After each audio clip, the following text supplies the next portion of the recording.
I'm Mick Claridge, and I'm going to ride around the world on my bike.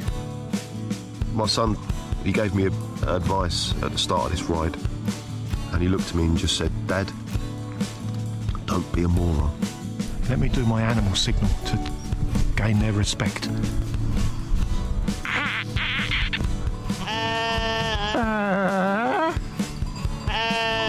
How's it going, Sally? Yeah, I'm alright, Mick. How's it going? Worse than that bit in Lord of the Rings where they go into the top and the spiders in the tunnel. I'm just hoping there's a spider at the top of this one to kill me. Freezing. And I failed. I moroned up the ride.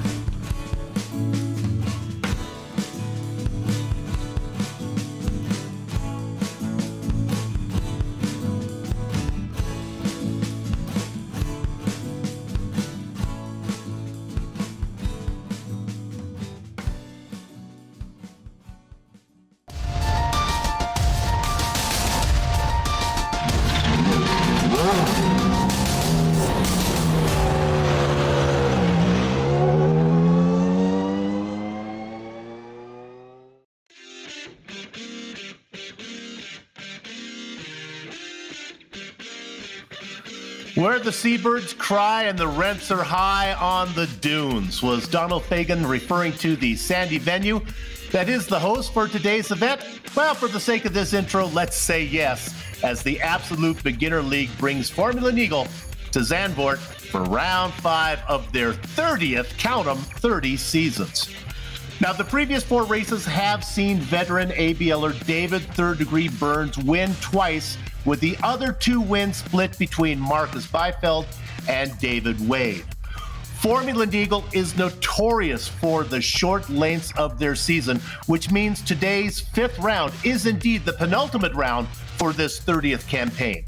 The battling on track for any and every Formula Neagle event is always done at close quarters, and with a rules package that does not include drop races, any mistake is a royal mistake and could cost a driver his or her shot at the crown. And you can see all the upcoming simulated green flag to victory donut skippy action live as it happens right here on the Global Sim Racing Channel. From the Kingdom of the Low Countries, a warm GSRC welcome. DJ Clark, along with yours truly, Bill Soups On, high up in the press box to bring you our Words Eye view. Behind the scenes is our director, Ryan Bauer, and he's using cameras provided by the Ansel Adams of iRacing, Dougie Beard.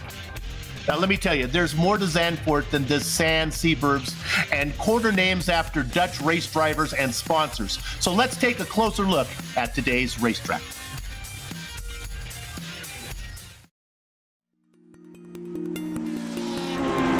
Welcome to Zandvoort. This track just to the west of Amsterdam fell into obscurity, but is getting new life in recent times thanks to a resurgence of Formula One fans in the country. Back in the mid-20th century, it hosted the Formula One Dutch Grand Prix for nearly 30 years. Granted, it was on a much faster and more flowing layout. Nowadays, the 5 different versions which are available to be run are mostly tight and technical. The shortest one is a little under a mile, while even the longest only stretches to a little over 2.5 miles. These tiny lengths, plus the narrowness of the track and its lack of long straights, make passing almost maddeningly difficult. The 2 most common spots are Tarzan, which is the first corner, and Hans Ernst, which is the final chicane. Even though it has recently been updated in the real world with more banking, even on the old track here on iRacing, it has an unusual amount of camber for a road course. The 2 aforementioned turns, along with Hugenholtz and Schievelock, allow drivers to carry more speed than you'd expect. It also gives drivers a chance to take slightly unusual lines. Like most old school tracks, runoff is minimal. Mistakes in a few of the faster turns tend to allow no time for recovery and a big repair bill. Another unique quality is the fact that Zandvoort is literally next to the beach on the North Sea. Therefore, the sand easily blows its way onto the track surface and lessens grip. It's a tricky place to race, and even trickier circuit to win at. But with the beautiful surroundings, great history, and a mob of enthusiastic fans donning orange, you can't help but want to go visit this fantastic venue.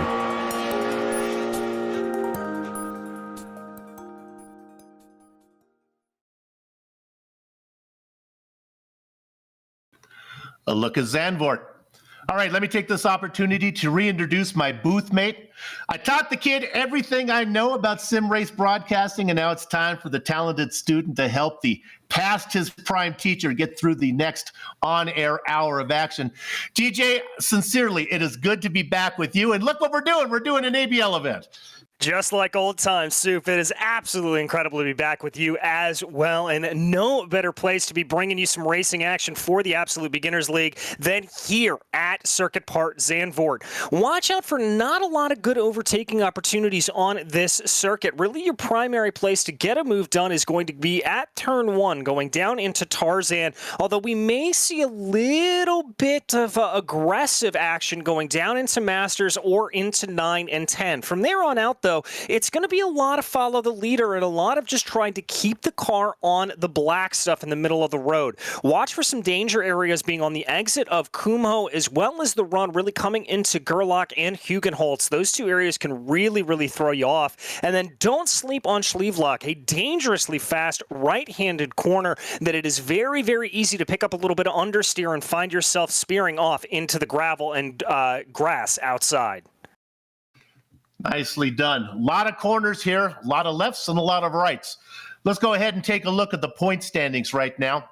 And it is the veteran. He's a multi-time champion, David Third Degree Burns. When I last commented on these ABL events probably 2-3 years ago, Burns was always up in the championship up. It's glad to see that even I've been away for a while, some things have not changed. Now, Marcus Beifeld, though, is really still in the hunt. He's 17 points back. But remember, DJ will talk a little bit more about it when we talk about the details, but there are no drop races. So that means any mistake that happens on track actually counts. So Burns still very much in jeopardy of losing that lead. Roger Hooker and Nick Von Roberts go third and fourth. Then you see Nathan Wade. Now, Wade, I talked in the opening, has that win earlier on, but his Achilles heels has been attendance. He's missed a race, so that's why he's farther down. Then you see the rest of the drivers riding out your top 10, all the way down to old-time veterans. Ludwig Sauer, there's a name I remember when I was commentating this years ago. And, of course, Wojciech Podacek down there as well, rounding out your top 10. DJ, that's fun. But they also have a team championship. Yes, they do indeed. And Two Stupid Dogs, which is led by David Third Degree Burns, is up at the top of the charts. But a close battle there with Street Trend Sim Racing 1. A little bit farther back is the Skid Markers and sounds a bit old school as they find themselves in a very close battle for third. WM Racing not too far behind them. And then we have Street Trends Racing Christopher, ABO Racing, Team Haas, CCR, Skippy, a little bit of an island unto themselves, iRacing, UK Lime, and Damaged Beyond Recognition sits in your top 10 position and takes the prize for my personal favorite team name here today. Indeed. And just to drill down a little bit on the teams, what it is really is a two-team. It's very much like Formula One. There are two drivers, and whatever points they score, that's what counts. There's no like best of or it's not a best ball event. All right, DJ, how about the details? Well, as you said earlier, Soup, we are getting towards the end of the season here, round 5 of 6, and it will be a 50-minute race out here. Open setup, which isn't going to have a whole lot of differences outside of driver comfort. These Skippies don't have a lot of changeable things on them, and most particularly, they do not have adjustable wings, so you're not really able to adjust the downforce settings in these Skippy machines. Now, this is the big crucial one. Implemented a couple of seasons ago, 2 fuel stops are required over the course of this 50-minute race, and that can really throw things off for these drivers. You've got to plan out those pit stops well in advance. Also, 1 spare car available, so if you do run into some problems over the course of your first or second stint, you'll be able to grab that spare car when you come down into pit lane and be able to go out like nothing happened. You know, DJ, it's funny. We talk about the 1 spare car. You and I do a lot of short track racing where the pit stops aren't really important. You get a free car, but basically, unless you catch a yellow flag, well, maybe you can use it then. On road courses, when you get a spare car, usually that's the kiss of death, because if you have to come in for it's not going to work. But with a series that allows 2 pit stops, if you time that mistake, if you have an issue around your pit window, you can get away with something. Yeah, you'll be able to pop into pit lane, get your required service, and get back out. Now, crucial to keep in mind here, when we talk about that pit service, you're not going to be seeing tire changes here in these skippies. There's not a lot of tire wear to speak of that you're going to have to deal with. So it's really going to be a fuel-only pit stop. And that spare car just takes a couple of seconds to pop in and pop out of place. You'll be able to take care of that while you're getting fuel put into the machine. We haven't done one of these races in a long time, but we are familiar with Formula Neagle in the past, and I imagine it's going to be the same right now.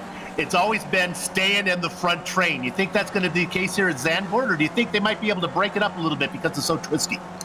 I think it'll be a little bit different because it is so twisty, but for the most part, we're going to be seeing the majority of the passes coming out of Ari Lyondike and down into Tarzan, out of that final corner and into the first corner here.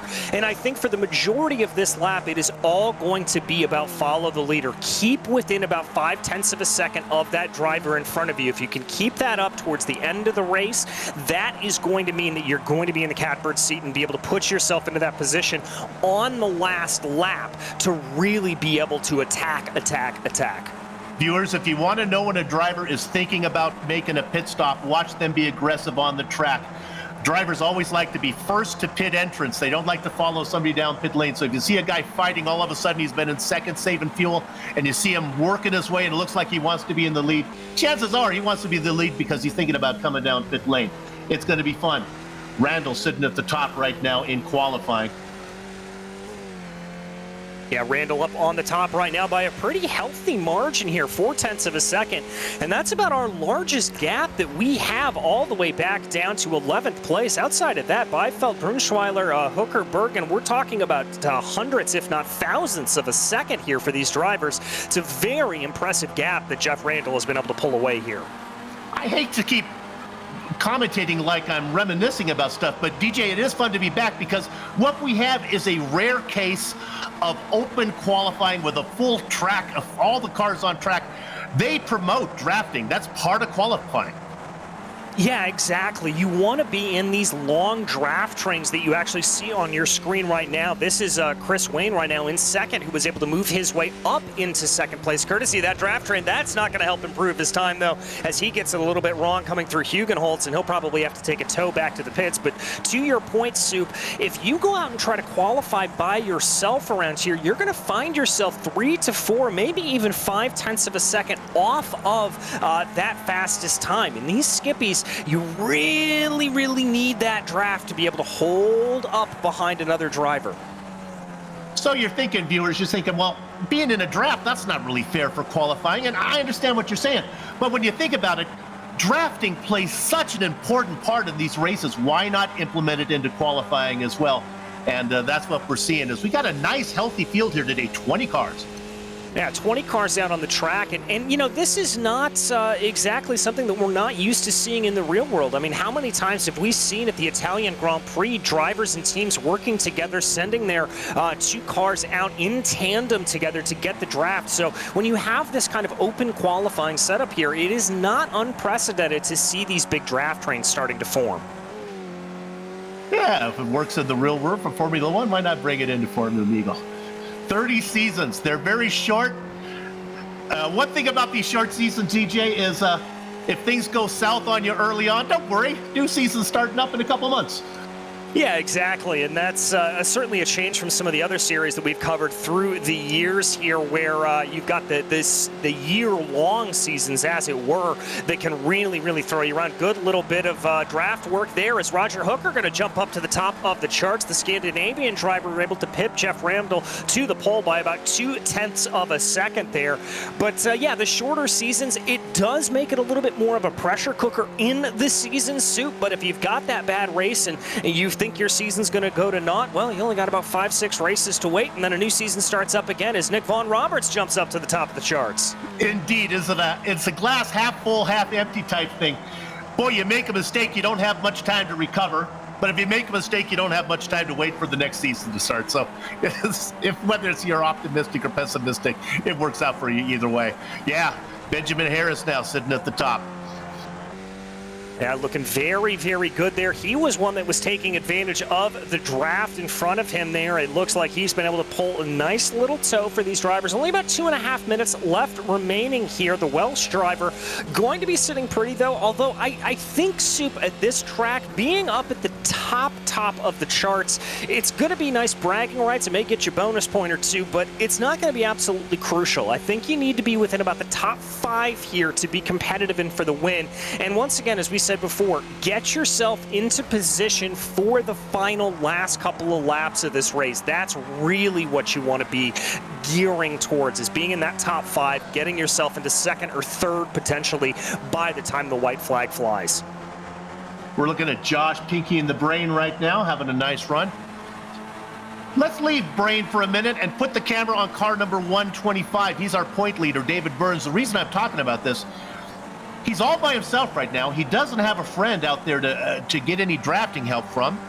And he's sitting 6th so far in qualifying. I guess that's outside of the third row, close enough to the front to be able to hang on to the train, but a little farther down than I would expect from Burns. Yeah, it's a little farther down than I would expect as well. He's normally one that has a couple of good buddies that he's able to hook up with over the course of the running and get a good lap down. But I wonder, Soup, if he's maybe just holding his cards a little close to his chest here, maybe trying to hide his outright pace a little bit. We know that number 125 has good outright speed, and I wonder if he knows it as well, and he's just playing it a little bit calm here for the moment. And the skippies fill so, when they go in for fuel, the fuel fills so slowly that indeed saving fuel here, and you can do it really to a great degree if you're in the draft. There's a big difference between leading and following here. Viewers, if you're new to this, you're going to see a lot of guys. You won't really know what they got, what cards they're holding until we get close to the end. Yeah, we really won't have an idea, and we won't really have an idea how well they are able to save that fuel necessarily until they come down into pit lane as well, and we'll be able to figure it out that way as we watch Jeff Randall right now following behind Roger Hooker. That is second and third in your provisional standings right now. I would have to imagine that Randall's probably going to be getting a good run here. I'm not seeing any great sector times necessarily, but he'll be looking pretty here, although the checkered flag is in the air now for qualifying, and we are ready to wrap up here. Drivers will be able to finish their hot laps. 20 drivers, 19 of them able to put in qualifying times. The fastest, a 1:54 flat. That was by Nick Van Roberts, assuming that holds up. Our slowest, about 6 seconds down. Our last qualifier, Julian Jones, put it in about at 2 minutes flat, so a difference of about 6 seconds. DJ, one thing with 2 pit stops, I know this gets a bit confusing. You're not going to be able to, one of the stops you're not going to fill up all the way because you're not going to need, in theory, you can short fill on the first stop, take less fuel than you need, and take more on the second stop. Yeah, you certainly can. You can kind of mess with that just a little bit to see how you can game it out. And I think some of those drivers, you may be doing it a little bit dependent on where you are in position. The one thing, though, I will say is you actually don't want to find yourself out by yourself all that much over the course of the running. You still want to be in those groups because you don't want to lose that extra speed from the draft. So there's a little bit of gamesmanship that's going to go on there. Indeed, if you find yourself in 6th or 7th and you're not in the lead draft and you want to come in for your first stop, short fill a little bit, get up there, and then it's a pay me now, pay me later deal, though. You're going to have to pay for it at the end of the race, but it's a way to get up front. Let's go ahead and take a look at the grid now, as we do have 20 cars here. TJ, let's try it a row at a time. On the front row, it's Jeff Randall. Behind him, Nick Van Roberts. Who do you got for row 2? It's going to be Roger Hooker lining up in third with David Third Degree Burns, your points leader, in fourth. There you got up there. Josh Pinky the Brain's going to be inside of row 3, flanked by Marcel Brunschwetzel. And in 7th place on the inside of row 4, it'll be Chris Wayne, and Gordon Vandenbergen will be to his outside. JT Koppelman is going to be in the next spot, and he's going to be inside of Marcus Beifeld. Look at that, our point, second in points in 10th. That's going to be a tough hole to dig out of there for Beifeld, but right behind him is going to be Christopher Giros in 11th place, and then Neil Bamber will be in 12th. Baker's 7th spot goes to Benjamin Harris. He's going to be inside of Wojciech Podacek. Nick Carty lines up 15th, followed by Klaus Loden in 16th. Nicholas Anderson back there in 17th. He's inside of Nathan Stowe. And then Julian Jones lines up 19th, and Dana Bowes will round out your 20-car grid here at Zandvoort. One thing that's always fun in Formula Neagle is the standing start. Yes, it is, and especially here at Zandvoort, it's not going to be that long of a run down into turn one, but I'll tell you what, Soup, looking at those track temperatures, it is quite toasty out here. Not normally what you see at Zandvoort. We're normally talking about some pretty chilly track temperatures, 102 degrees Fahrenheit out on track right now. That's going to be a little bit of a concern. I think drivers may actually have to worry a little bit about tire wear here today. DJ, you talk about the short run into the first corner. I know you haven't been in the Skippy a lot. Do you think they'll be at normal race speed when they go down in the first corner? Do you think the braking zone might be a little different for the lap number one? It'll be a little bit later, Soup. They're not going to be at full chat because truthfully in these Skippies, when you come around Ari Lyondike, you are at full throttle coming through that corner. So it is going to change things up a little bit. It's going to be a little bit later of a braking zone. It could maybe promote some dives down into the first corner, but we will have to wait and see exactly how these drivers decide to handle it. If you haven't been on a race that I've commentated on, I'm going to call colors, and DJ then will tell you the actual colors of the car. Sitting on pole in control is Jeff Randall. He's in the number 107 machine, and I'm calling it red and yellow. What do you think? Do you have that idea on that one, DJ? You like that? Well, it might be green. Yeah, I think it's green. I think it's green and yellow. It doesn't look Lotus green now that I look closer at it. Okay, then there's the star-spangled yellow car behind him. Gather up the chickens, take cover behind the cows. The horses are out of the barn. And it is indeed Jeff Randall leading the stampede down into Tarzan. Single file back to maybe 4th or 5th place where there's a little battle trying to duck on the inside is Marcel Benschweiser.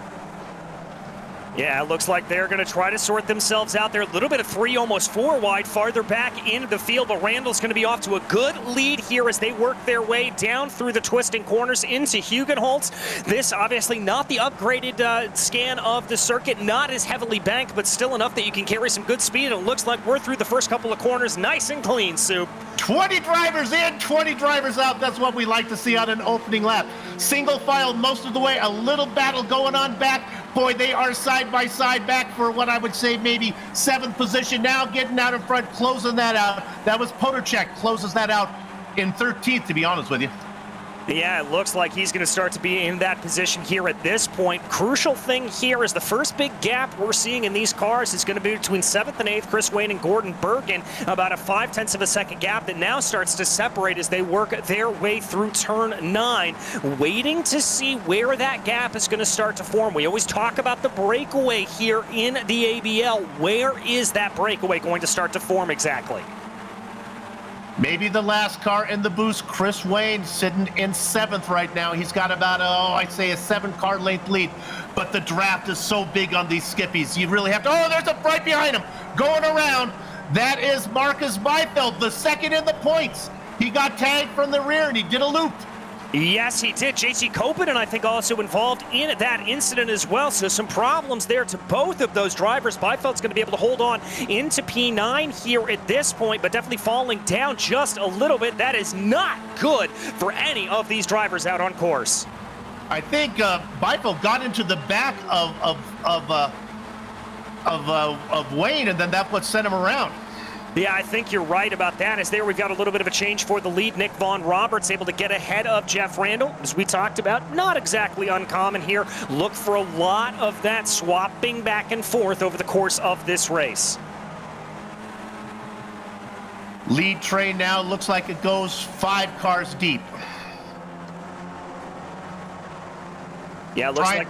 Go ahead, DJ. I was going to say, looks like it's about 5 cars deep here at this point. Brunschweiler and Wayne. Wayne's starting to be the one to fall back just a little bit here at this point. He's about 0.8 of a second back as they continue to work their way around. But that lead group right now, Nick Vaughn Roberts, Jeff Randall, Roger Hooker, David Burns, and Marcel Brunschweiler.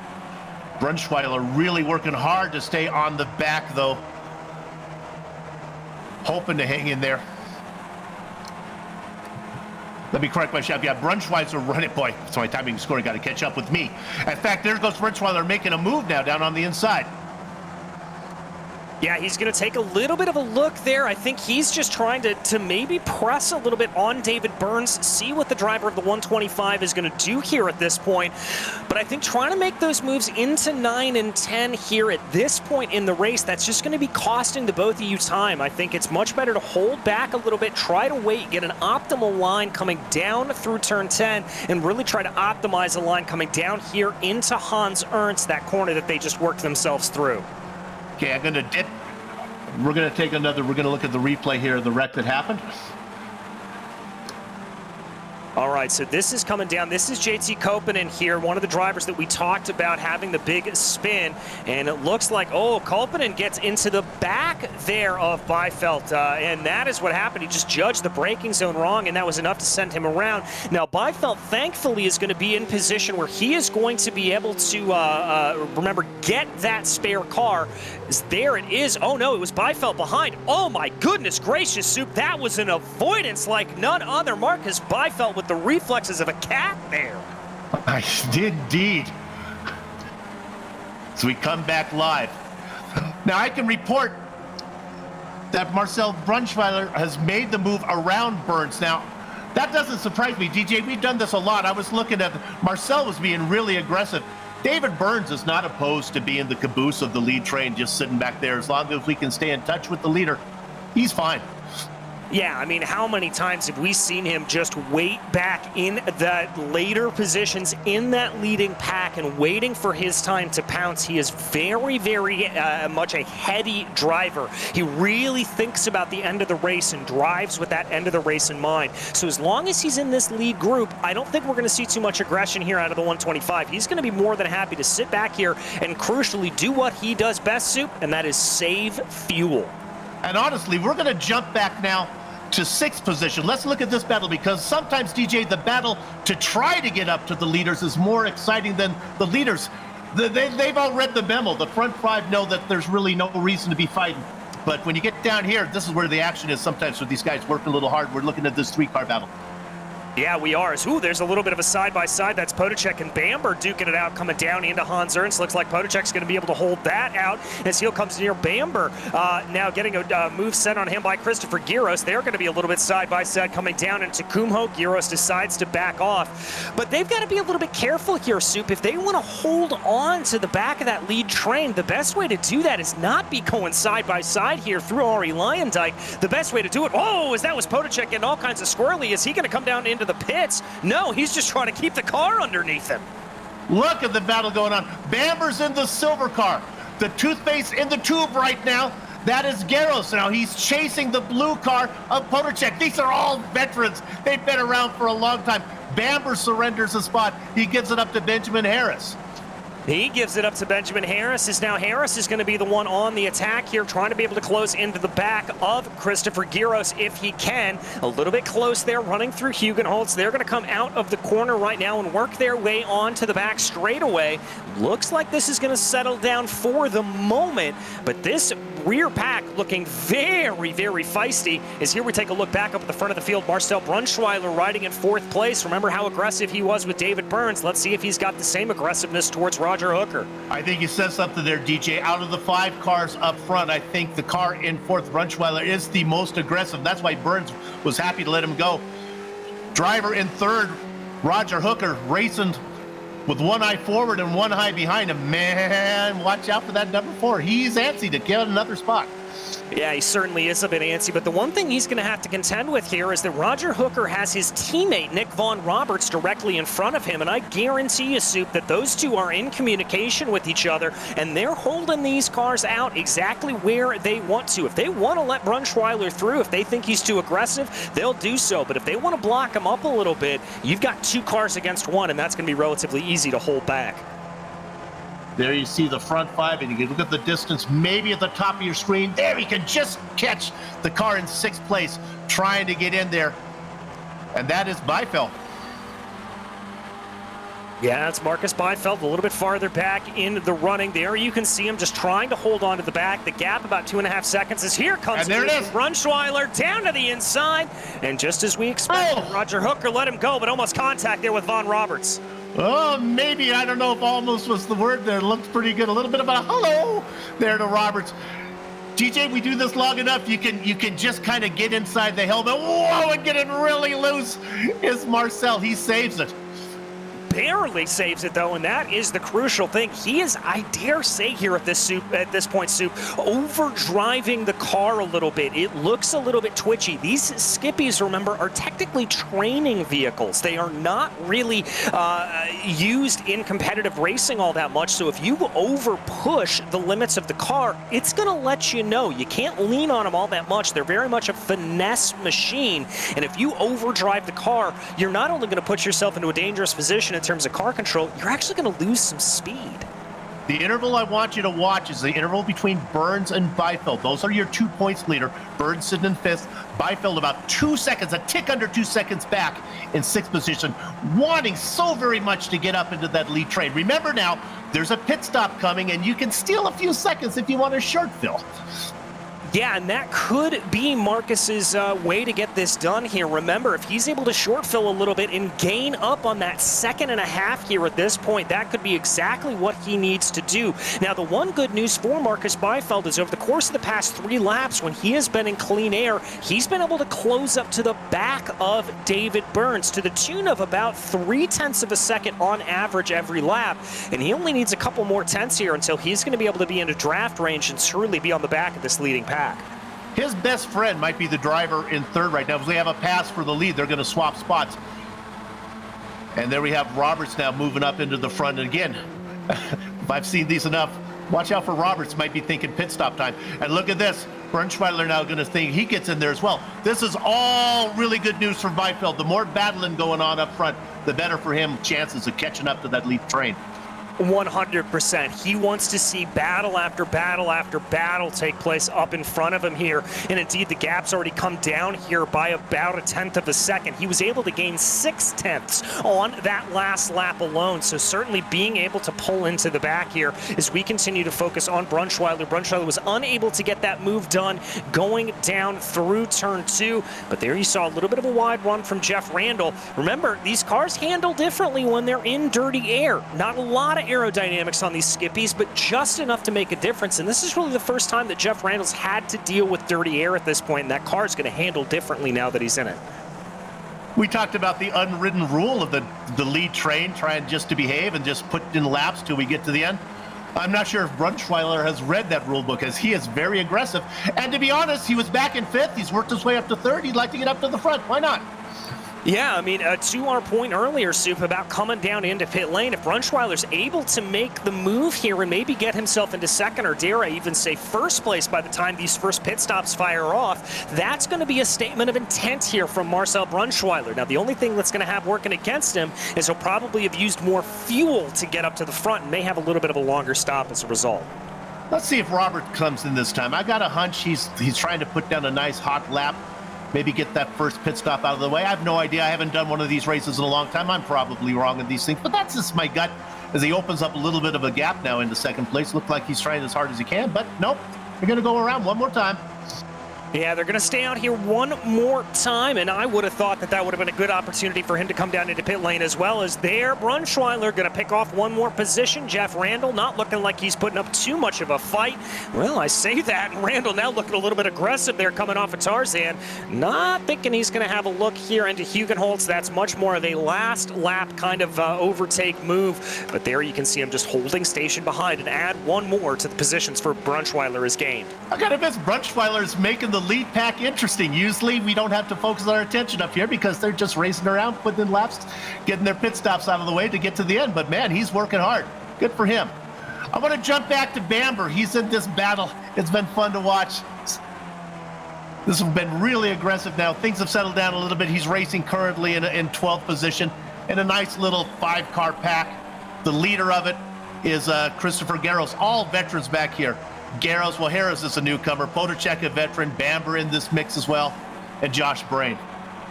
Yeah, these are some of the old favorites that we are used to seeing here. They find themselves about 5 seconds back behind Chris Wayne, who in turn is about a second behind Gordon Bergen. But a good little battle here, and multiple lines they're being taken down in through turn 10. As you see, everybody just try to sort themselves around right here, try to figure out what the best way to carry momentum through that corner is, Soup. And there's multiple different interpretations. You saw some drivers taking a later apex. You saw some drivers trying to hold it a little bit closer all the way through the corner. It's kind of dealer's choice there. Whatever you feel most comfortable doing is the way to go. Great run off the corner there, though, for Neil Bamber. We could see a little bit of a move here. I love this camera shot, this low angle as they come at you. You know, DJ, we talked about it before we went live, that you do the dirt street stocks, and they slide the car around. Maybe the Lotus 49s to get more sideways, but man, these skippies, they can really muscle them too. It's fun to watch the drivers really fight these machines. Yes, it is, and look at that. Wojciech Podacek and Josh Brain coming down into pit lane. But yeah, Soup, it's because of the nature of these cars. You can just look at them. Very, very narrow tires. And again, these are technically training vehicles, so they want to really explore the limits of the car. That's the purpose of their design. And so as they drive, you can get them very, very sideways. You can slip and slide through the corner, but you don't want to be slip and sliding as much as possible. It's easy to get them to do that, but if you're able to keep it in a more traditional racing way, that's probably going to be the fastest way through the corner. And help me out a little bit, as I haven't spent a lot of time in the skippies. Is tire wear an issue, or are they pretty good for the whole race, or is that something you have to watch? No, they'll be pretty good for the entire race. They're not going to have a lot of tire wear. Now, if you're doing a lot of that slipping and sliding, you can heat up the rear tires, and they can start to go away a little bit, but it's more about tire heat rather than tire degradation. And I think for these drivers today, with, again, 103 degrees Fahrenheit track temperature, you're going to have to watch it a little bit. Smooth is going to be the way to keep everything underneath you and keep everything going the way you want to, but you're not really going to have to worry about tire wear. We ride on board with David Third Degree Burns. You know, you talked about it. Third Degree Burns, probably not a good nickname for him because he is one of the coolest drivers out there. And talk about, man, he is bikini wax smooth right now as he's just keeping that car. He's really happy. He's so happy in fifth right now. Yeah, he really is. You know, most drivers in this position would be a little bit eager to try to get their way back up to the front of the field. It's a natural driver's instinct. You don't want to be fifth. You want to be in first. You want to be leading the race. But David is so experienced that he knows he just has to stay within touching distance. Now, the one thing he's got to keep an eye on here is Roger Hooker finds himself about 0.5 of a second off of Jeff Randall in front of him. If that gap grows any more, David might have a little bit of impetus here to try to get ahead and keep on up to that leading pack. But if it stays the way that it is, he'll be perfectly content to stay back in fifth. I want to tell a different story. Let's go to car number 28. This is Wojciech Podacek. He's currently in 16th spot. Why are we looking at this? Well, this is the early peel rate reveal. Remember, we saw him in that battle going on. He's out there by himself, but he's made his pit stop.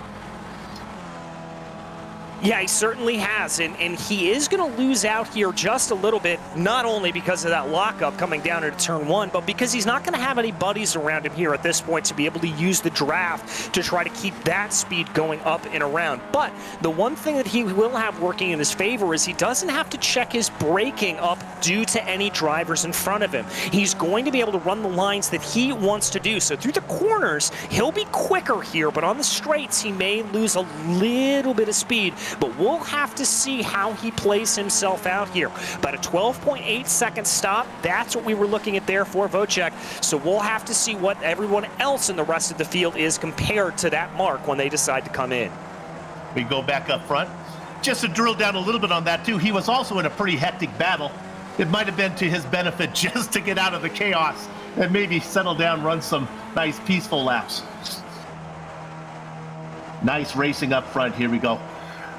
Gotta wait to see what the number 4 of Brunschweiler, if he's going to make a move. Looks like he's settling in here in second position. These guys have kind of settled down a bit.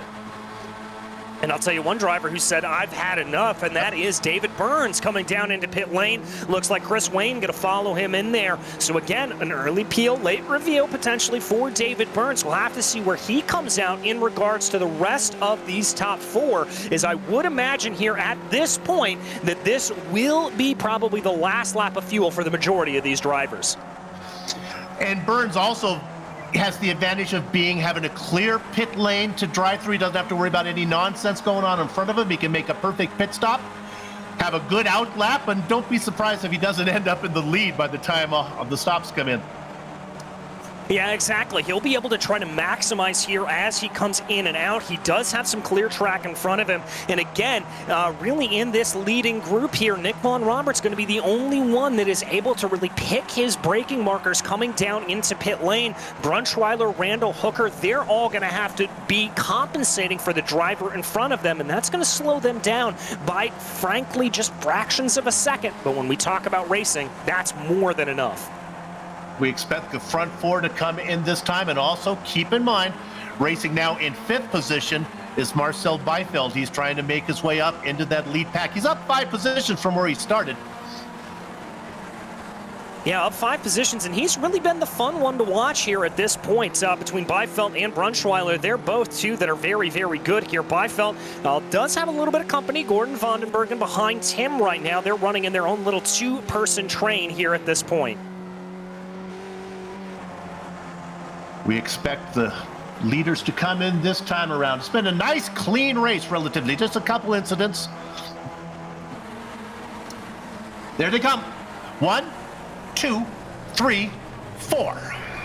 And look at that. Crucially, Roger Hooker really having to check himself up. And as a result, Marcus Beifeld and Gordon Bergen really able to close into the back of everybody here. That is absolutely crucial. And Soup, we called it right. This is the end of the pit stop window here at this point. Everybody coming on in. And here is David Third Degree Burns coming through Ari Leyendijk right now. The question will be, where is he going to come out in relation to the rest of that leading pack? The leaders are still in their box.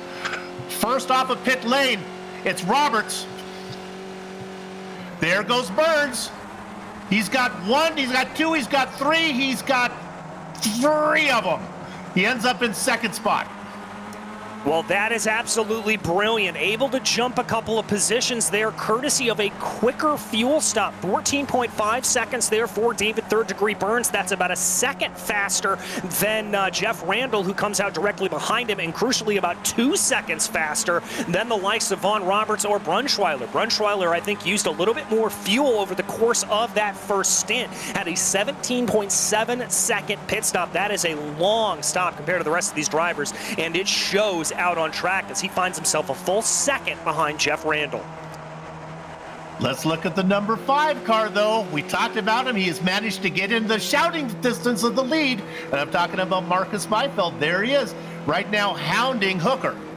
Yeah, he is all over the back of him here at this point, trying to see if he can maybe find a little bit of an advantage, and I think he is going to be keenly aware of that gap between Brunschweiler and Randall. He now, at this point, may be in full attack mode here to try to get his way up forward and not lose touching distance with that leading pack.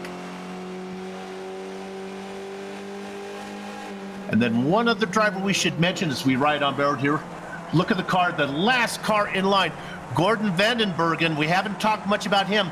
He's the 7th car. He's about 6, maybe 6 car lengths behind Beifeld. Has a chance to get up into a 7-car train up front if they behave. If they behave is the crucial mark here. Now that we are getting further and further into this race, the gloves are going to start to come off a little bit more. We're going to see a little bit more of aggressive running. We may see a little bit of stasis here in this second stint, but rest assured, when this final pit stop takes place, that is when all of the fights are going to play out here. As crucially, Brunschweiler losing more and more time. The gap up now to about 1.2, 1.4 seconds in between himself and Randall. I think it is go time here if you are in the number 5 of Marcus Beifeld. Yeah, well, we've never really seen Brunschweiler to race by himself. He's always been in the draft, been able to use that as a, maybe, I don't want to say crutch, but I'm going to say crutch to keep up with the front guys. Definitely has to worry about losing touch with the front 3, and Beifeld knows it.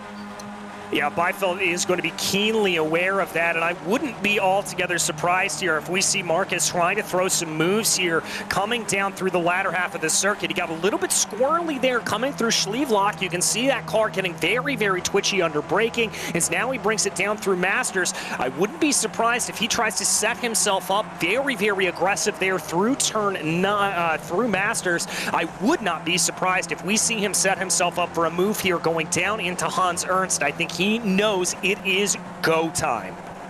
There's a few other stories I want to talk about, but let's stay with these guys for a while because I just got a hunch something's going to happen. Let's at least stay with them till they get through Lion Dyke and down into the first corner of Tarzan and see if anything happens. Then we'll jump back. I want to talk about Wojciech Podorczyk and how his race has been playing out. Boy, they're losing touch with the front three. Yeah, they really are, Soup. About 1.3, 1.4 seconds here at this point. Hooker and Beifeld have got to know this. They have got to be full attack mode. It looks like Hooker was able to get a little bit of a better run there through Kumho, but may have lost a little bit of speed here for Marcus Beifeld. I think he kicked up a little bit of dirt on the exit of the corner. And you're right, here comes the pass. Hooker is in draft. He's going to pull to the inside. So now we'll see if Beifeld has the pace. Boy, it's going to make it hard. He gets that done. Let's see if it's finished cleanly. It is. Now we'll see what Beifeld can do if he has the pace to run these guys down. But assuming he gets this comfortably, and I guess they're going to settle down into that spot. Yeah, it looks like they finally settled down, but Brunschweiler was certainly looking to be able to try to make a little bit of an attack here as they went through the corners. I don't think he's going to let this go quietly, and that's not what you want to do. You don't want to be battling. You want to let the faster driver lead, and if that's Roger Hooker, the best thing that Marcel Brunschweiler can do is just hold to the back and keep pulling along. Boy. Okay, we're going to break away from this quickly because it's not really that exciting where I want to take you. I want to go to car number 28. He's currently in 9th position. We talked about him. This is Wojciech Podorczyk. He made that early stop. Remember, he was in the battle early on with Garros and Brain. Well, if you drop back a little bit, you'll see where those guys are. So that early pit stop, DJ, may have worked out for him. Again, we don't know, maybe short-filled. Yeah, maybe he did. Again, he's got the shortest pit stop out there right now at 12.8 seconds tied with Josh Brain. So I think your instincts are a little bit right there, Soup. I think this is a short fuel for Wojciech. There we go. Now we're back on board with the driver, honestly, who has been the most exciting. And that is Marcel Brunschweiler. Currently second in that second train, racing what would be 5th overall. Yeah, he's going to hold into that position. Let's see if we see a little bit of a fight back here at this point. We are officially halfway through this race, so you're going to see more and more aggression starting to peel its way out, and we've got to move for the lead. David Third Degree Burns, tired of waiting around. He wants to pull out into the front. There we go. This made comfortably. Pass made. Yeah, he's going to make that move pretty easily here. Von Roberts saw it coming. You saw him trying to carry some more momentum around the outside there of Tarzan. Now, that wasn't a move necessarily to defend the position. It was really all about just keeping that momentum up. These Skippies are very much momentum-based cars. So if you lift out of the throttle mid-corner, you're going to find yourself really, really hurting and potentially losing touch with those drivers in front of you. So that was the perspective there from Nick Von Roberts. At the very exact time Von Roberts was going around Burns, Brunschweiler was going around Beifeld for that spot. Now into 4th position. DJ, I want to talk about the pit stops of the guys up front. Their first stop. We talked about almost 2 seconds longer was Von Roberts.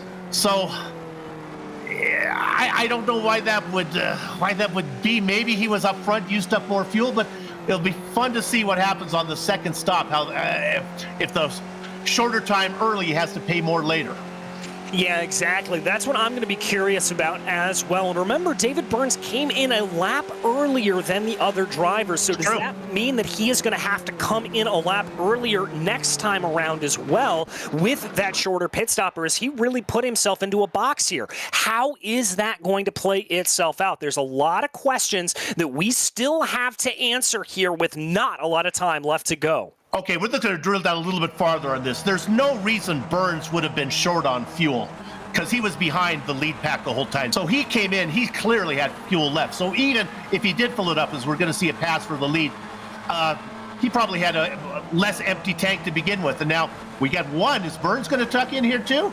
I'm sorry, that's Randall coming in for second. Sorry, Burns dropping down the third. Interesting there, yeah, and that's a great point, Soup. He very well could have come in a little bit earlier, taken that earlier stop, and filled up the tank to the maximum. So we're just going to have to see how that strategy plays itself out. It's one of my favorite things. Mistake. It was Vandenberger got loose, and he falls out of that second train. As there we see it falling back behind, and yeah, he is going to lose those positions there, and that is going to build that gap even more at this point. Crucially, it's now seconds as they run. My goodness gracious, they are losing touch very, very much. Vandenberger had just worked his way up into fourth position, was made to make a run, and maybe wasn't used to racing with clear air in front of him, but he got loose and cost him all the back to work again. Sisyphus pushing the rock. Yeah, he's just got to get right back into position, and now that's going to lead Marcel Brunschweiler in the lead of that pack here at this point. We know the aggressiveness from Brunschweiler, but we don't know what he's going to be able to do to try to make up here with only about 20 minutes left to go. Okay, we're going to jump you back. Follow this Vocek-Podacek story here again. Well, he's found a friend now. He's got behind Chris Wayne. And the reason we talk about Podacek, he's up 5 spots. He's our hard charger. Well, Beifeld also up 5 as well, but Podacek's been fun to watch, having a good race. Yeah, he certainly has been fun to watch. Inside, Soup. Side by side going in. Looks like he's going to have the position. Beifeld says that's fine. Says that's fine indeed, and you are right. There is Brunschweiler up into those positions, and just like that, Vocek, Podacek, Christopher Giros, Josh Brain, all three coming down into pit lane, and the pit window is officially open. They may all be coming in relatively together, but we'll see the price that Podacek has to pay for that early, what we think is a short fill. We'll see how, keep in mind, he was well up the order before the stop. We'll see how it works when everything sorts out.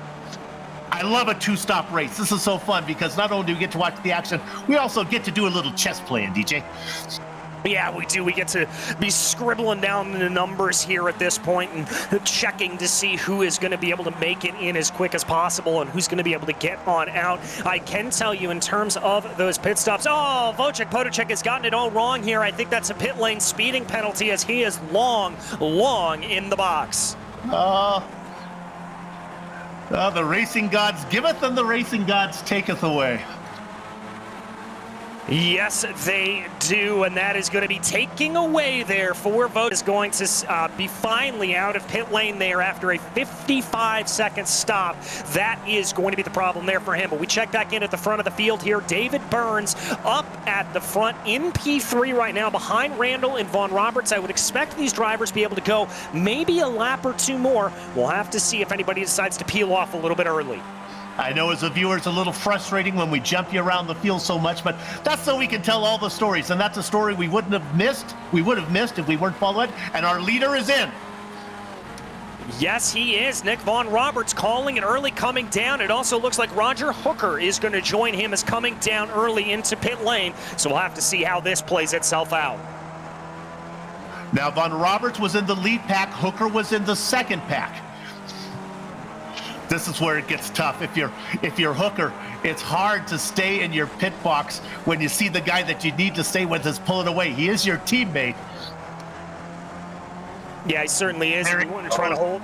Oh, go ahead, Soupy. No, his teammates leave him, and as much as he'd like to go, he has to wait to get enough fuel to finish. Right, as we continue to watch here, yeah, they're going to come out of pit lane. Looking at the pit stop times here, it looks like about 12 seconds is the mark to beat. 12 and a half seconds, looks like shorter pit stops than we saw for the last time in, as we continue to watch our leaders, Jeff Randall and David Burns. This will be fun. Now, this is where Burns might get aggressive because, again, we talked about it, wanted to be first down pit lane. If this is the pit stop lap, look for Burns to move to the front. Yeah, look for him to maybe make the move here, coming down the back straightaway as they work their way out of turn 10. This could be the opportunity, but I got to tell you something, Soup. I don't think he's close enough to make the move down into Hans Ernst. I think he's a little bit far back to try to get it in, and indeed, he's not going to be able to make that move if he wanted to. The green and yellow car of Randall up in front. Burns falling back behind. Oh, come on, let's do colors. Blue and orange. Just give it to me. Yep, you got it. Okay. Thank you. We're watching our leaders. We think at least one of them's going to come in this time. The leader of all the cars that have pitted, Von Roberts. He pitted out of the lead. There goes Burns. A solo lap for Randall. Boy, if Randall has a hot lap in him, now's the time.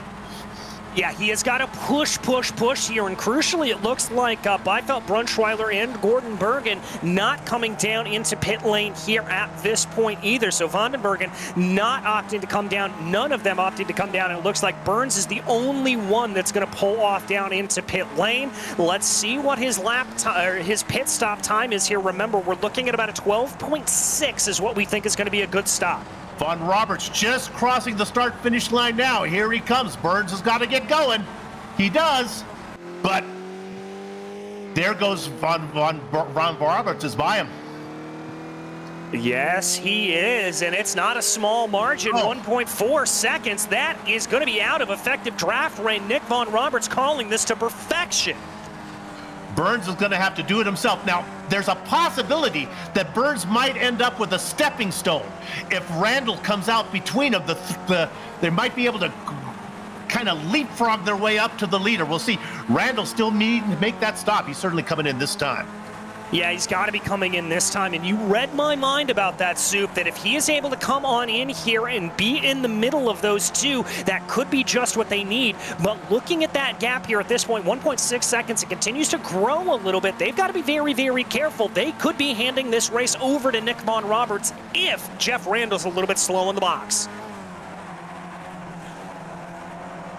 Randall still with a ways to go. We'll get to it when he starts to come in. Whoa! That was a little bit sketchy there coming out of Hans Ernst. My goodness, hold on to your breakfast there if you are a fan of Brunschweiler. That was all kinds of sketchy. Great race going on. We are almost to the end. Going around one more time is Randall. So what a surprise. Somebody check that 107's fuel tank. I'm not sure how he's able to do it, but it also looks like Marcus Beifeld is able to extend here by an extra lap. So two drivers that are very, very soft on that right foot, and they'll be able to keep things together. Brunschweiler and Van Bergen both come in. Yes, they do. They're waiting for service right now. Again, still about 12 seconds is what we're looking at for a good pit stop time here. It looks a little bit long for Brunschweiler, 14.4. 12 seconds on the mark there for David Burns. He's going to be able to get by both of them. 15 seconds for Gordon Bergen. That looks like an overfuel to me. Let's go to the 27, currently in, what would it be? I guess he's racing now in third spot when it's all settled and done. He's going to be our leader, we think, when it's all settled and done. Man, but Burns has not been able to make any ground at all. No, if anything, Soup, he's losing ground here at this point. 2 seconds behind Nick Von Roberts, just not able to close that in as much as he would like to. And crucially, he's getting out of the range here where even if Jeff Randall is able to come in between the two of them, that he will not be able to get a draft to use as a slingshot up to Nick Von Roberts. This is not good if your name is David Burns. Now, what happens for Jeff Randall, a lot of times there's the pole sitter mentality. He is our fastest qualifier. He might be thinking he's faster than anybody else in clean air. And right now, Randall is by himself, then Roberts is by himself, Burns is by himself. Maybe Randall feels confident to be racing without a draft, that he might be able to open up the gap. Here he comes. It's going to be pit stop time.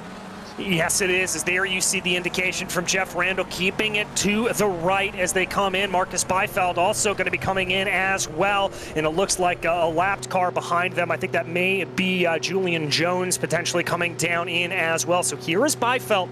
Remember, this is going to be crucial here for him. How is he going to come out in relation to Von Roberts? And Burns, he misses his box. Oh, no. Ben Roberts is coming across the start-finish line right now.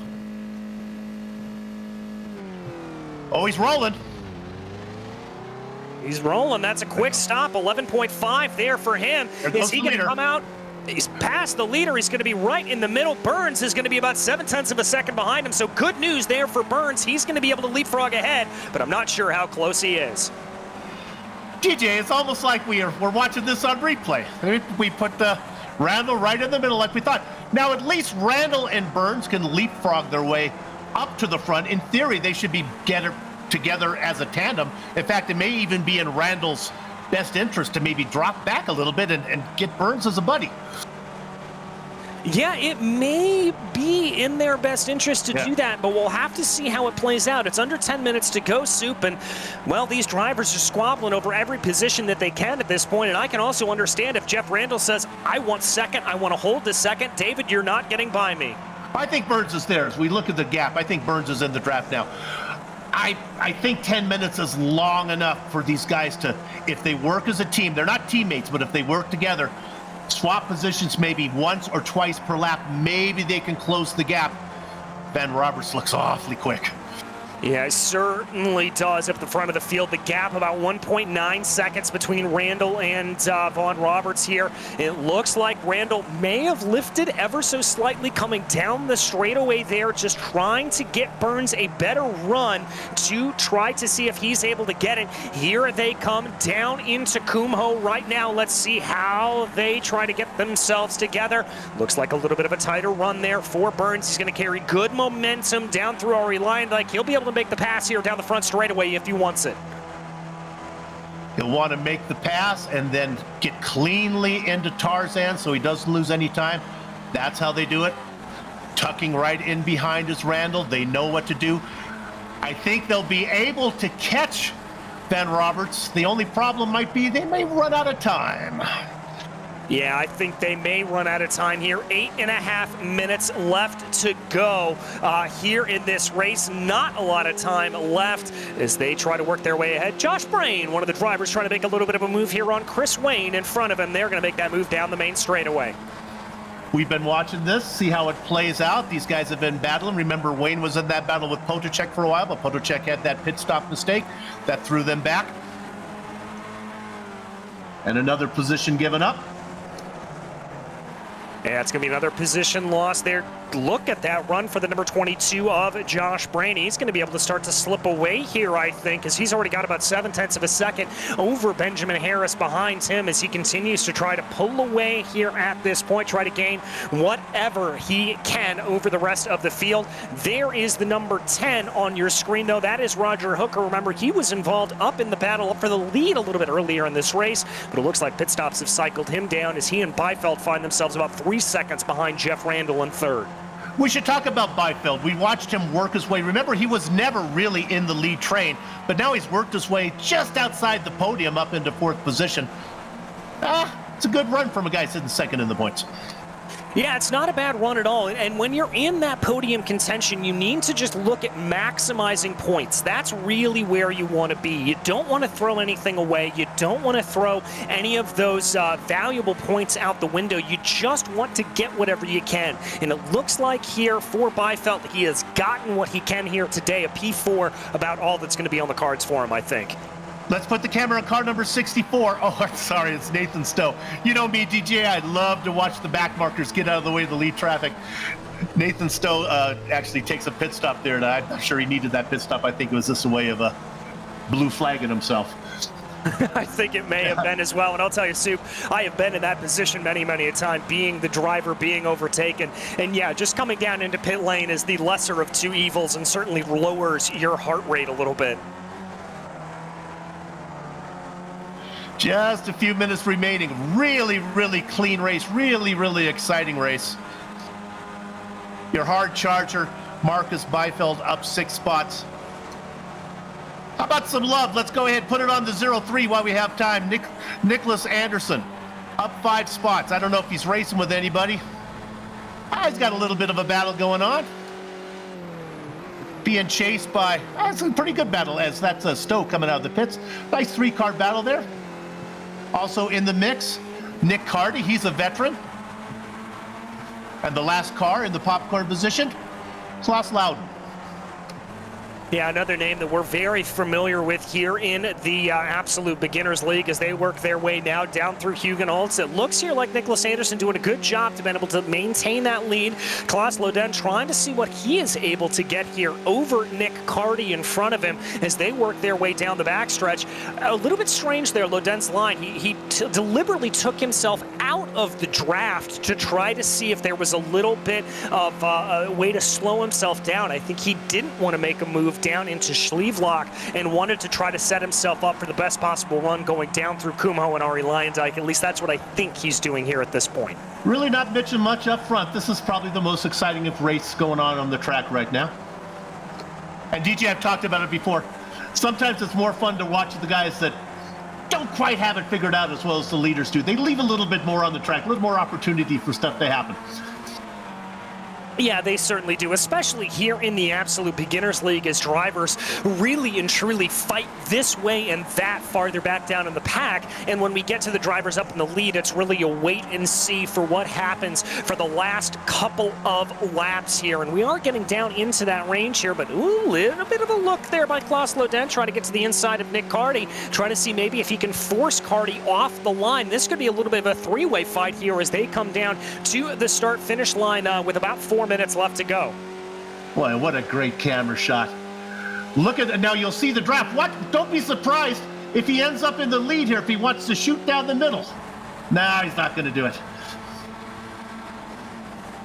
Yeah, not going to go for it, but Carty thinking about doing it, but that's going to send Loden around the outside of Tarzan. You don't see that every day, but it can work sometimes. Doesn't look like it was going to work there for Carty, but now he's going to be able to get the run, and look at that. Whoa, kicking up a little bit of grass, getting the car all kinds of sideways, but able to keep it underneath him, and he is going to have that position.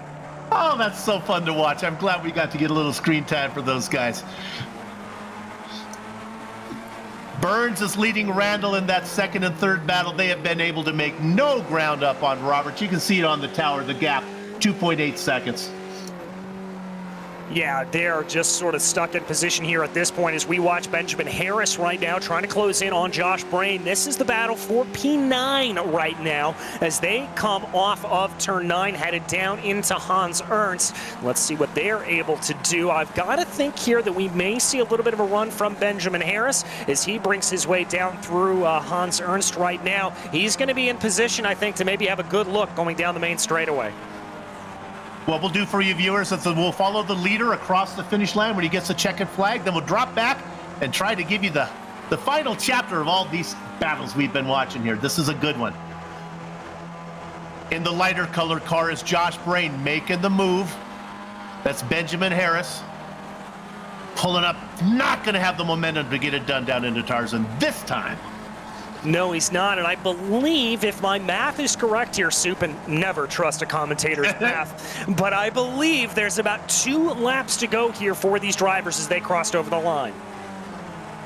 So if you're in a driver's position like Harris, you got to figure that out because you got to get the pass made before. You can't get it made into Tarzan on the last lap or with the checker flag because you got to get it made before you get to the finish line. So you got to know exactly when your last chance is to come out of the passing lane out of that final corner to the first corner. Yeah, you've got to figure it out, and this may be a little bit of a time here if you are, for example, Jeff Randall, of trying to figure out the timing of that pass. Now, the start-finish line here is a little bit farther down the main straight. It's not completely all the way down, but at the same time, I think you may be able to get a good run here out of Ari Lyondike if you time this right, and this could be what we're seeing Randall try to game up here on this lap as they should be coming to the white flag. Well, let's watch this and see, because I kind of think you got to make the pass this time. I would rather be in the lead and defend because the finish line, it's not really close to that final corner, but it's not all the way down the straightaway. Let's see how it plays out. You can watch right now. Boy, he's going to have a long run here. He might be able to get it done into Tarzan, but he's certainly not going to be getting it done across the line. 2 car lengths back. I don't think he's going to get it this time, DJ. He's going to have to wait. No, I don't think he is either. And if he was hoping to time that run going down to the line, it certainly didn't help him out there at all either. And so this is going to have to be it if you are Jeff Randall, who wants to be able to gain that position. Now, he's going to have a chance going down the backstretch, and he's going to have a chance coming out of turn 10. But we'll have to see really 3 more opportunities. He's hustling the car. You saw how that rear end stepped out a little bit there coming through Hugenholtz. As we watch, you can peek over on the tower, viewers, so you can see where the battles are. There's a battle for second. Then there's also that battle, 3-car battle for fourth. And then we'll come back in Garros, maybe of the battle with Brain. We'll check in on that one. Right now, we're looking at second position. Being at second position, a little bit of an offline there for Randall, just trying to see if he can force a mistake. Again, that car getting very, very squirrely there off of the side as they come now down through turn 9. This long, long right-hander, they're going to see what he is able to do, and now it's going to be one of the final zones where they're going to be able to get this overtake done if Randall's got the speed to do it. He's a car length back, making no move. I guess he's going to wait till the final corner. I thought he'd be more aggressive. That looked like an opportunity. Maybe there's just nothing there. Maybe he's worried about fuel. Not many corners to go. We'll stay with it. Our leader heading towards the final corner. He's going to work on that. It's almost there. Almost there as our leader is going to come down through Kumho and through Ari Lyondike and to the line. Here comes Nick Von Roberts. 4 races down. We are in the 5th race of the Formula Neagle's 30th season. Give the win to Nick Von Roberts. Let's go back for second. No chance for Randall.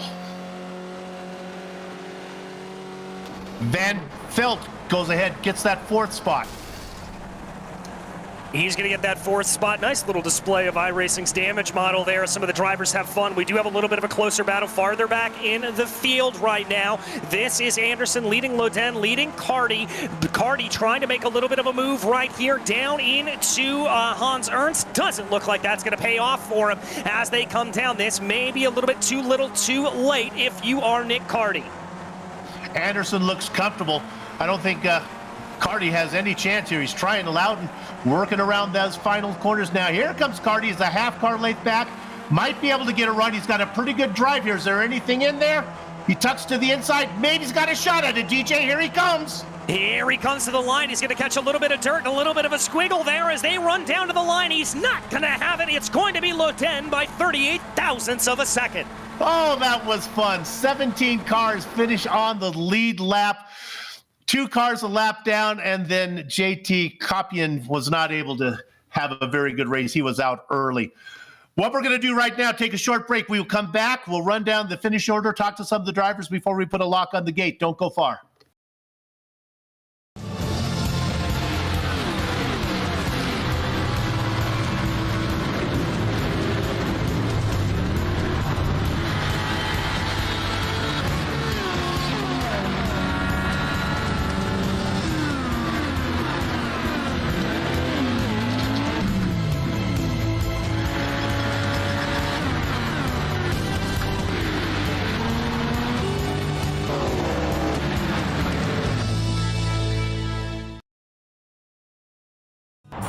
Good morning, everyone. I'm going to ride around the world. I'm Mick Claridge, and I'm going to ride around the world on my bike. My son, he gave me advice at the start of this ride, and he looked at me and just said, "Dad, don't be a moron." Let me do my animal signal to gain their respect.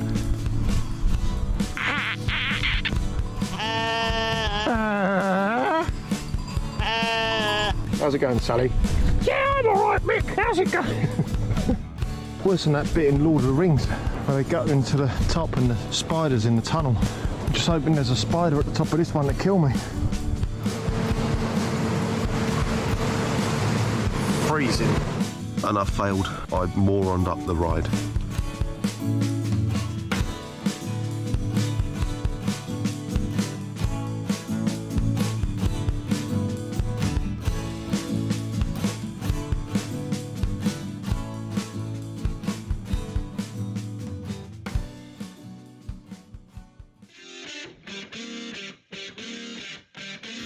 Welcome back to Zandvoort for GSRC's coverage of the penultimate round of the 30th Formula Neagle season, sanctioned, of course, by the Absolute Beginner League. The results are in. Let's give them to you now.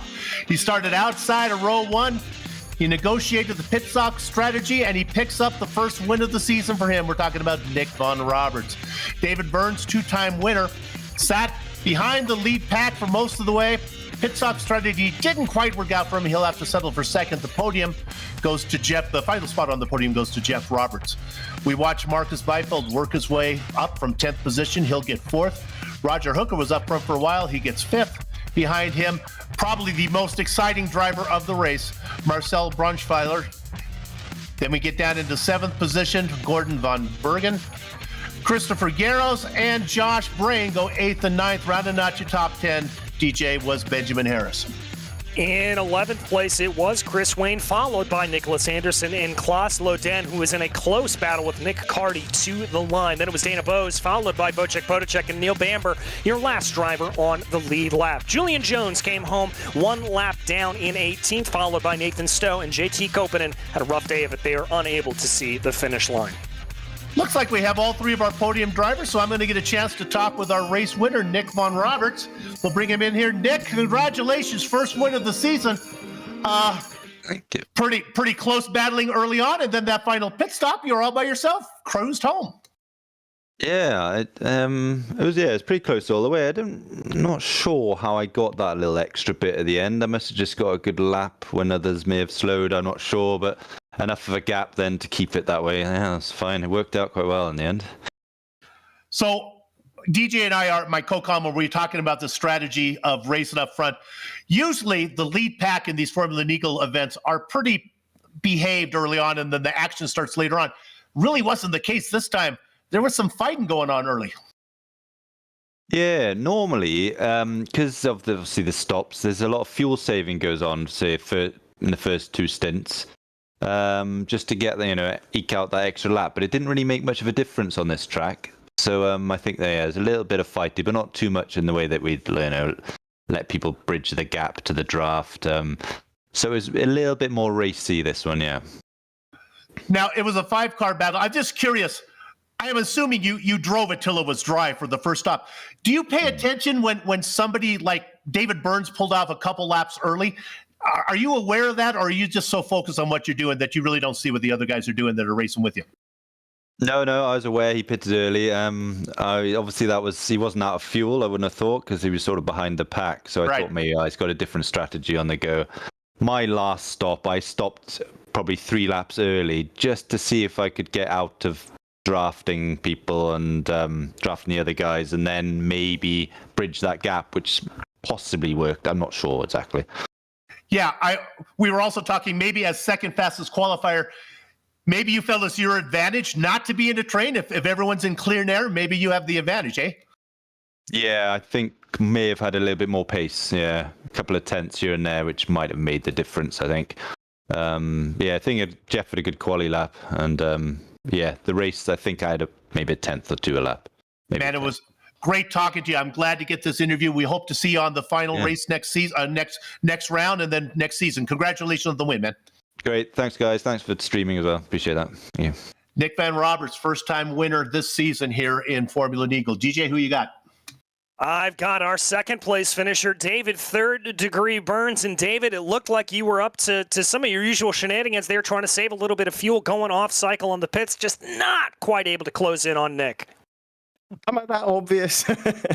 Yes, essentially, yes. And I don't know how, but Nick managed to jump me with the extra fuel. I think I was being extra cautious because last season I had a cut pit lane entry at Zandvoort, so I was making really sure I didn't get it, so I was probably being extra cautious, so I probably lost a bit of time there. But well done, Nick. What a pace. Well, a lot of pace there, and it looked like there through the first part of the race, you were kind of in those shenanigans, fighting a little bit around with some of the drivers. Marcel Brunschweiler in particular looks pretty aggressive behind you.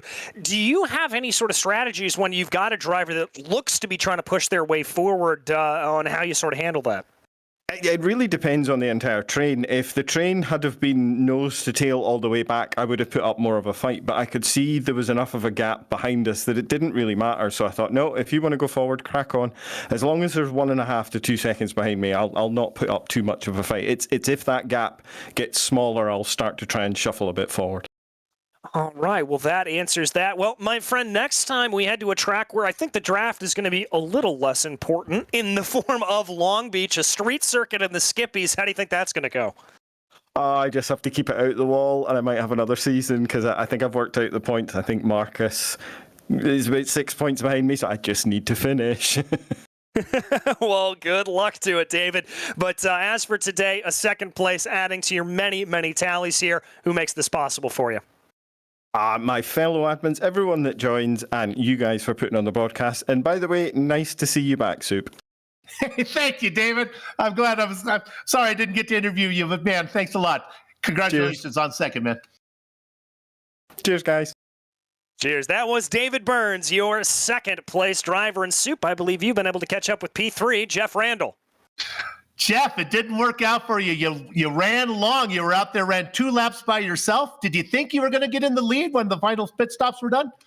Well, I knew that Nick was running a really, really quick race, and I went for the limited amount of fuel, the least amount of fuel I possibly could.